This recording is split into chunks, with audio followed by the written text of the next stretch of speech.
मेयरिंग with screw gauge, यानी ये बात हम जानते हैं कि जो हमारे पास वर्नियर कैलिपर था वो स्केल से ज़्यादा बेहतर रीडिंग हमें बताता है। यानी अगर एक स्केल 1 मिलीमीटर तक सही से रीडिंग बता सकता है तो वर्नियर कैलिपर जो था वो 0.1 मिलीमीटर तक हमें सही से रीडिंग बता रहा होता है।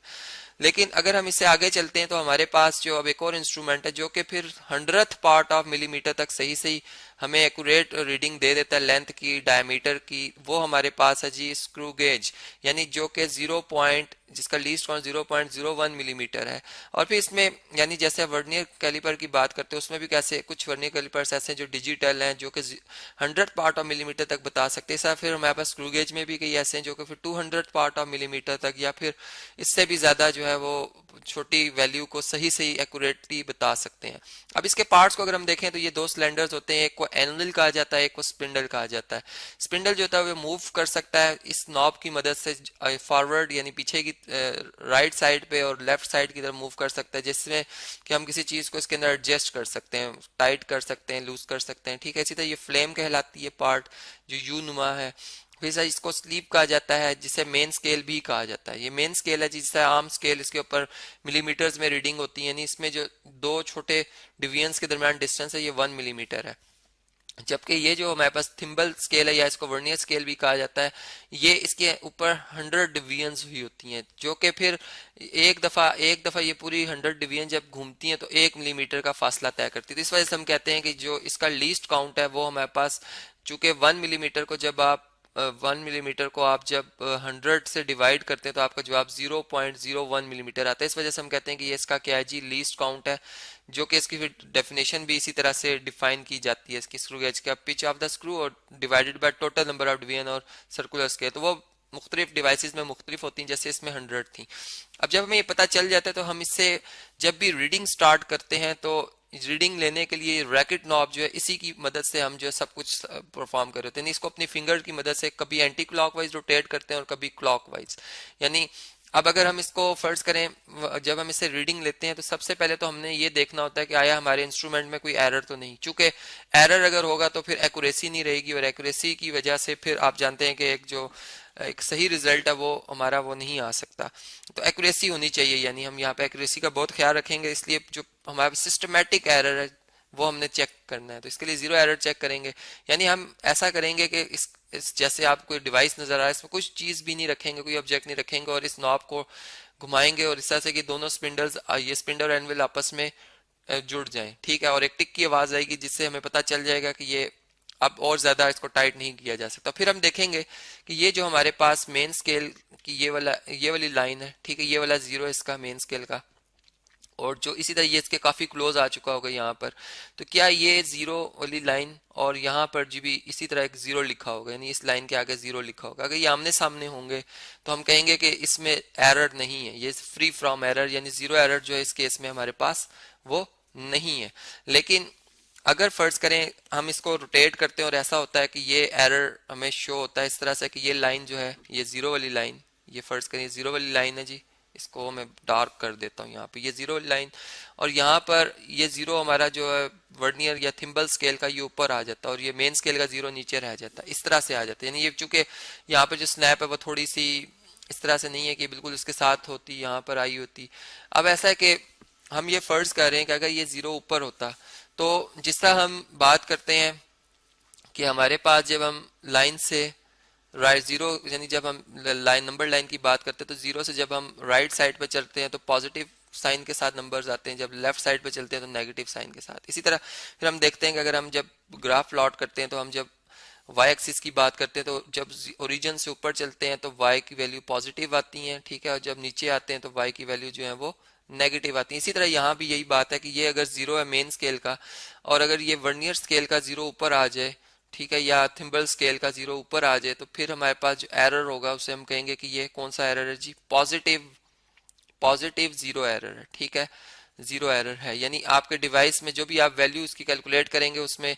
आपको वो पॉजिटिव के केस में वो वैल्यू सब्ट्रैक्ट करनी होगी एरर वाली, ठीक है। जबकि नेगेटिव के केस में चूंकि अगर आपका मेन स्केल का जीरो ये और वर्नियर स्केल का जीरो उससे लाइन से नीचे होगा तो फिर इसमें इसका मतलब है कि आपका जो एरर है वो इस केस में कौन सा है जी, नेगेटिव जीरो एरर है। ठीक है,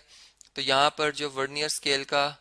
मैंने इसलिए इसको वर्नियर स्केल लिखा ताकि आपको याद रहे कि नीचे होगा जी जीरो, ठीक है, यहाँ पर होगा जबकि यहाँ पर ऊपर था। तो इसमें जो है ये वर्नियर स्केल, इसका मतलब होगा नेगेटिव, नेगेटिव आपका जो है वो एरर आ रहा है, जीरो एरर आ रहा है, ठीक है। और इसको करेक्ट करने के लिए, इसमें करेक्शन के लिए आप जब एरर निकाल लेंगे तो इसको आप आखिर में ऐड कर देंगे अपनी उस वैल्यू में। तो इस तरह से ये दो एरर्स आते हैं। अब हम देखते हैं कि एरर होते कितने हैं और कैसे इनको हम जो है वो ठीक करेंगे। तो ये देखें, जैसे एक पेंसिल हमने यहाँ पे रखी, इसकी रीडिंग अगर हम ले रहे होते हैं तो ये देखें यहाँ पर, ये इस पिक्चर में सिर्फ आपको ये नजर आ रहा है, रीडिंग थोड़ी सी वाजे नहीं हो रही, लेकिन अंदाजन में बात कर रहा हूँ कि ये 25 है यहाँ पर, 26, 27, 28, 20, ये 28 और 29 के दरमियान है इसकी कोई, यानी ये हम ये कह सकते हैं कि ये 0.28 मिलीमीटर या फिर 0.29 मिलीमीटर जो है इसका डायमीटर है, ये वाला, ठीक है, ये लेंथ इसकी। लेकिन ये कितनी है, अब इसमें मजीद, इसमें एरर तो अभी हम फिलहाल एरर की बात नहीं करेंगे, अभी तो इसकी वैल्यू को हम, प्रैक्टिकल वैल्यू को जो है वो कैलकुलेट करेंगे, और फिर जब वो मुकम्मल होगी तो तब जाके फिर एरर इसमें जो अगर पॉजिटिव है तो माइनस कर देंगे, और अगर नेगेटिव हुआ है एरर तो हम इसको उसमें से ऐड कर देंगे इसमें। तो अभी इस वैल्यू को हम देखते हैं एक और क्लोज स्नैप से, यहाँ से आपको काफी अच्छे तरीके से पता चलेगा। देखें, हमने एक ऑब्जेक्ट लिया, उसको इस स्क्रू गेज में रखा है, इस नॉब की मदद से टाइट किया, टिक की आवाज आएगी, ज्यादा इसको टाइट नहीं करेंगे क्योंकि इंस्ट्रूमेंट डिवाइस खराब हो सकता है। फिर हमने देखा कि यहाँ पे ये 10 मिलीमीटर, 11, 12, 13, 14 है, लेकिन इसके नीचे जो है ना इनके 0.5 भी लिखे हुए, जैसे ये 10.5 था, ये 11.5 है, ये 12 पॉइंट, ये 13 पॉइंट, ये 14.5 है। इसका मतलब कि 14.5 तो हमारा डिवाइस हमें वैसे ही बता रहा है कि इसकी जो ये जो लेंथ है, इसको अगर मैं L से जाहिर कर दूं, ये चलें W से विड्थ कह देते हैं इसको, ये विड्थ जो है इस इंस्ट्रूमेंट, इस ऑब्जेक्ट की विड्थ जो है, ये हमें यहाँ से पता चल रहा है कि ये 14.5 मिलीमीटर तो है, ठीक है। लेकिन अब इसमें इससे आगे जो है नहीं, 14.5 से लेकर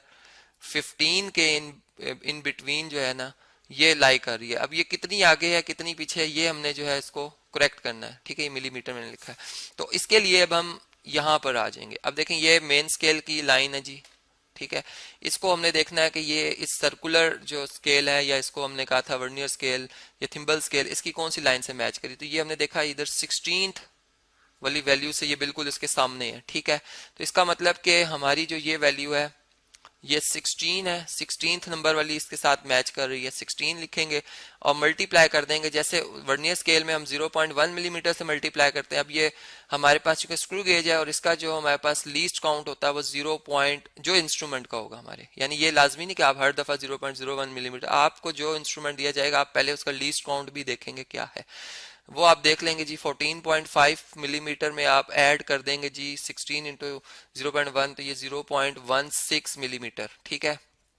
अब इन दोनों वैल्यूज को जब आप ऐड करते हैं, यहाँ देखें हमने इनको एडिशन इनकी की हुई है, तो ये 14.66